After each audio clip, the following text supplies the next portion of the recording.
Você está na plataforma de cursos online da Grande Porte. Eu sou a professora Gabriela e esse é o nosso curso Lógica de Programação Estruturada. Estamos na aula número 9 e chegou o momento de estudar os desvios condicionais compostos. A ideia de um desvio condicional composto é colocar um desvio condicional dentro de outro desvio condicional. Os desvios condicionais compostos, eles também são chamados como desvios condicionais encadeados ou ninhos de desvios condicionais. Eles não possuem uma estrutura fixa. A ideia é que você pode aninhar esses desvios condicionais da forma como você achar melhor. Então, aqui como exemplo, eu trouxe um desvio condicional que tem uma expressão relacional 1 e quando a gente caminha para o lado verdadeiro desse desvio condicional, eu encontro outro desvio condicional com uma outra expressão relacional. Esse desvio condicional, ele também tem o caminho do verdadeiro e do falso. Voltando aqui para o meu primeiro desvio condicional, quando eu sigo o caminho do falso, eu descubro que tem outro desvio condicional com uma outra expressão relacional. A ideia aqui é a seguinte, você aninha quantos desvios condicionais você precisar. Eu coloquei aqui 3 desvios condicionais aninhados, então, se a gente olhar individualmente, só esse segundo desvio condicional, ele é um desvio condicional completo, com o lado do verdadeiro e do falso. E, se a gente olhar individualmente só esse terceiro desvio condicional, nós vamos ver que ele é um desvio condicional simples, porque ele só tem o lado do verdadeiro e não possui o lado do falso. Agora, o nosso primeiro desvio condicional, ele é composto, porque dentro dele existem outros dois. Cada desvio condicional precisa ter o seu próprio fechamento. Em outras palavras, cada C precisa ter o seu próprio fim C. Então, essa bolinha indicando o fechamento, ele está fechando o primeiro desvio, o segundo desvio condicional. A bolinha aqui do terceiro está fazendo o fechamento desse e a junção dos dois lados é feita aqui com essa terceira bolinha. Então, cada C precisa do seu próprio fim C.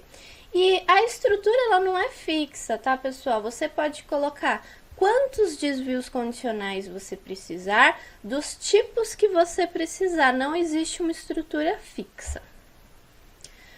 Bom, para entender melhor como funciona um desvio condicional encadeado, eu trouxe de novo o exemplo da média escolar da Clarice, só que agora esse problema ele vai ter algumas características a mais. A Clarice ela pode estar aprovada ou reprovada, mas pode ser que ela também fique de exame. Então, para testar todas as possíveis categorias que a Clarice vai ficar, nós vamos ter que construir um desvio condicional encadeado, um desvio condicional composto. Vamos ler um enunciado. Escreva um algoritmo que leia as notas que a Clarice tirou em 2 provas. Calcule a média aritmética entre essas 2 notas. Se a média escolar for menor que 4, significa que ela está reprovada direto. Se não, se a média for maior que 7, a gente vai dizer que ela está aprovada direto. Se não, significa que a média dela ficou ali entre 4 e 7. Nesse caso, ela vai ter que fazer a prova de exame, uma prova de recuperação. Aí a gente vai ter que perguntar qual foi a nota que ela tirou nessa prova de exame, vamos recalcular a média e se a nova média for maior que 6, ela foi aprovada pelo exame. Se não, ela foi reprovada pelo exame. Ou seja, nós vamos ter que fazer o encadeamento de 3 desvios condicionais. A primeira estrutura, nós vamos perguntar se a média é menor que 4, nesse caso ela estaria reprovada.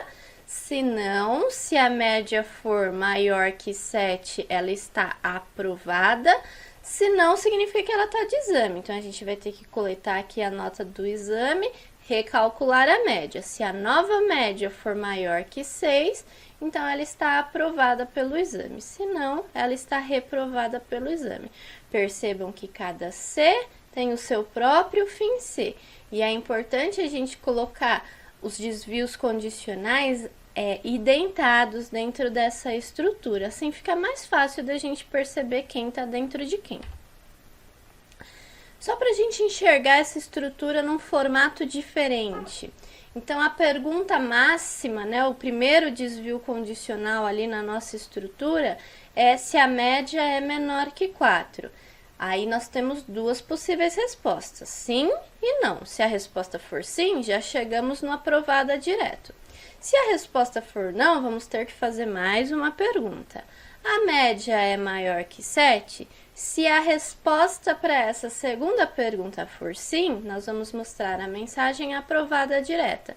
Se a resposta for não, vamos ter que fazer uma nova pergunta.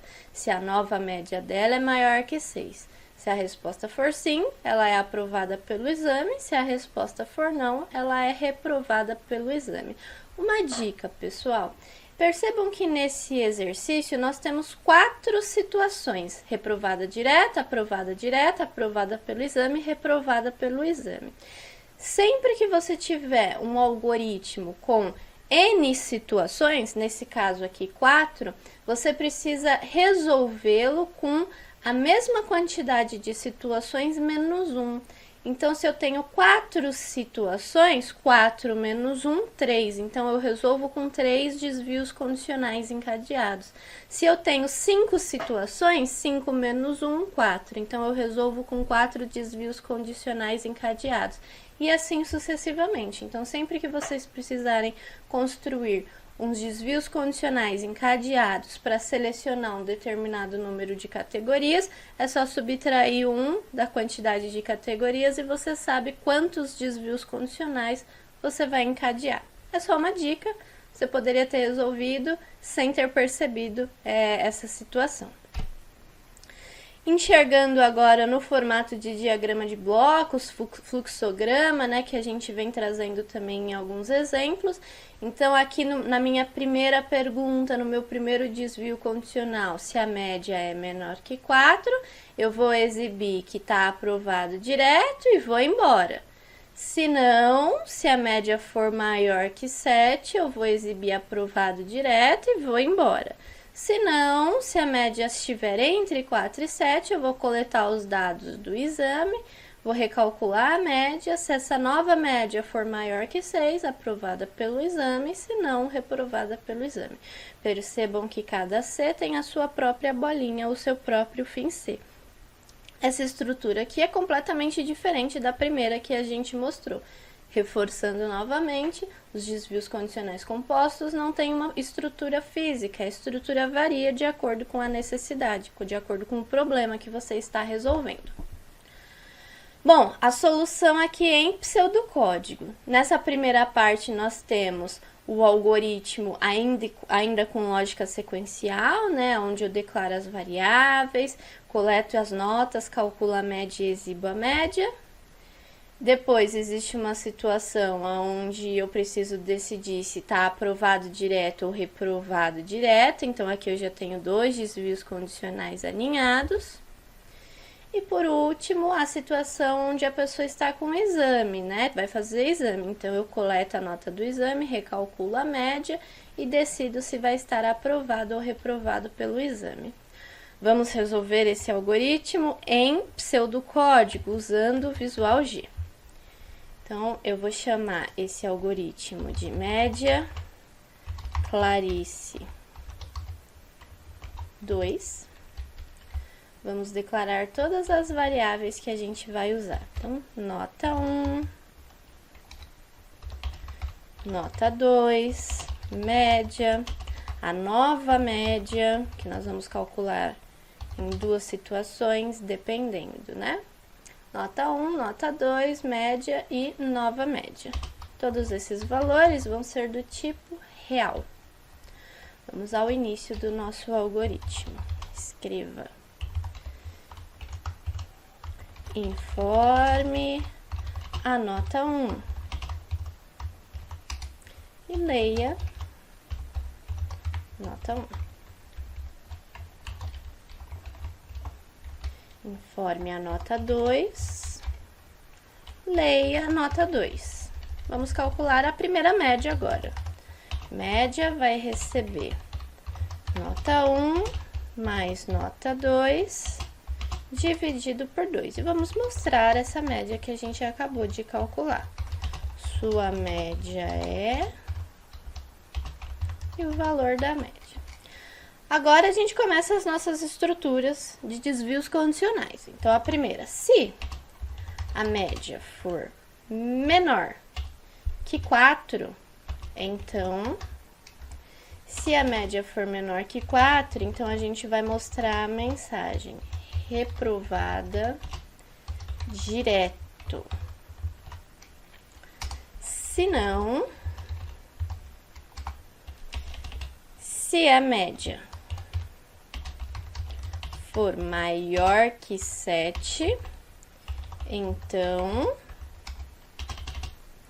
escreva, vou colocar aqui, escreva L também, para pular linha,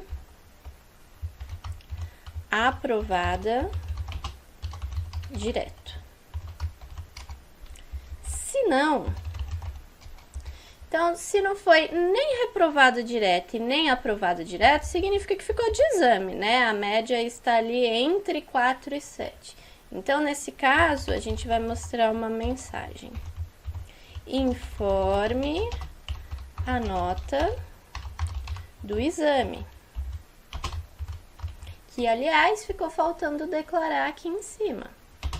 Nota, exame. E vamos ler a nota do exame. Leia, nota exame. Feita a leitura, agora vamos recalcular a média. Então, a nova média vai receber a média antiga mais a nota do exame dividida por 2.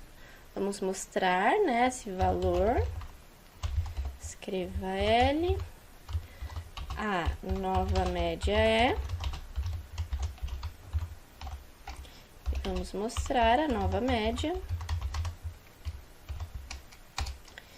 E agora chegou a hora de decidir se a pessoa passou ou não no exame. Então, se a nova média for maior que 6, então... vamos mostrar uma mensagem dizendo aprovada pelo exame. Se não, vamos escrever uma mensagem dizendo que ela está reprovada pelo exame. Vamos fechar esse desvio condicional, fim C. Tem mais um desvio condicional aqui para fechar. E mais um desvio condicional para fechar. Então, esse daqui fechou aqui, esse daqui fechou aqui e esse fechou aqui. Então, se a gente escreveu o algoritmo corretamente, se não tem nenhum erro de declaração de variável, nenhuma instrução incorreta, a gente vai compilar esse exercício e vai funcionar. Informe a nota 1. Vamos fazer 4 testes, né? Um para cada situação da Clarice. Primeira situação, onde ela tirou notas muito boas. Então, nota 1, 8, nota 2, 9. Sua média é 8,5, aprovada direto. Então, a primeira situação onde ela é aprovada direto, funcionou. Vamos fazer um outro teste onde ela tirou notas muito ruins. Nota 1, 1, nota 2, 2. A média ficou 1,5 e ela está reprovada direto. O segundo teste também funcionou bem. Agora, vamos fazer a Clarice ficar de exame. Então, primeira nota, 4. Segunda nota, 6. Sua média é 5 e já está pedindo aqui a nota do exame. Vamos supor que ela foi muito bem no exame, ela tirou 10. Sua nova média é 7,5 e ela está aprovada pelo exame. Vamos fazer o último teste agora, onde ela não passa no exame. Primeira nota, 4. Segunda nota, 6. Nota do exame, 2. Sua média é 3,5 e a situação é reprovada pelo exame. Então, nosso algoritmo funcionou nas 4 categorias que foram testadas.